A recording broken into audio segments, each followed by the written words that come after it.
Hi, Trent Cooper here today with CrossBreed Holsters. I'm joined by someone that needs no introduction, Sheriff Jim Wilson.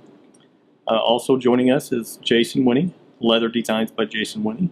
We're here today to talk about a project that our good friend Mark Craighead started with you two approximately a year and a half ago, coming up with a holster.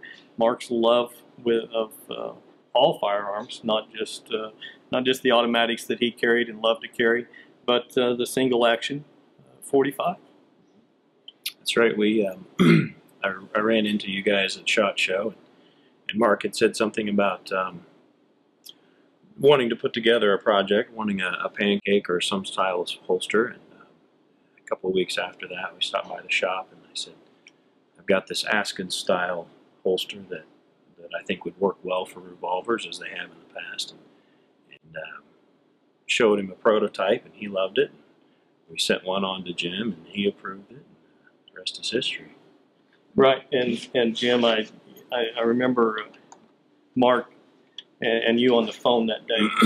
He was just so excited about having you involved with the project, and he had the prototype, and just the look on his face, the smile on his face was just amazing. Mm-hmm. Well, you're right, and this was one of the fun parts of the project. Mark and I have been friends in the industry and just enjoyed visiting and working together and talking about project. And it turns out Jason's grandpa is Don Young, right, legendary holster maker. I met Don through Bill Jordan years ago. And in fact, as a young cop, that's all I carried was Don Young leather. So it's interesting to me sometimes how small our industry is, that we overlap with these things, with friendships and projects and so forth. So that all made it really fun for me to be involved in this. Right. I particularly like this design. As far as I know, Bruce Nelson out in California was the originator of this design. He and Gordon Davis, Bruce called it the Liberty holster. Later, a company began to produce it and called it the Askin's Avenger holster. So it's had several names. It's a combination of simplicity and function. The back tab on this back belt loop on this holster snugs the handgun into the body for better concealment. And then the reinforced lip of the holster, the extra leather on the lip of the holster, makes it stay open so that you can reholster one-handed, which is very important for the defensive shooter. Right. Because you need to have your eyes up, keeping up with what's going on around you when you reholster and so forth. You don't need to be looking down at your handgun. And while it's a relatively simple design, the key to it, and what I think Jason really contributed to the project, the key to this is, number one, top quality leather, which he's got, and number two, proper stitching, proper fitting to the handgun. You'll notice this is boned for a particular handgun.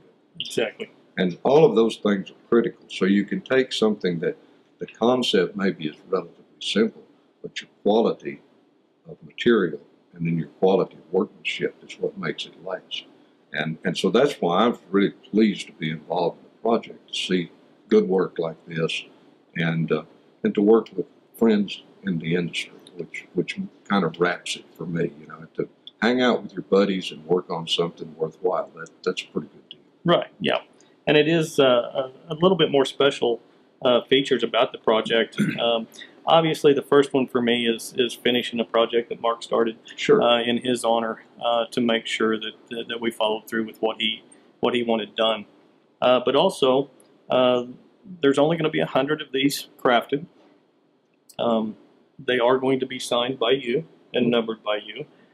These will be sold at CrossBreed Holsters or on CrossBreed Holsters website at www.crossbreedholsters.com.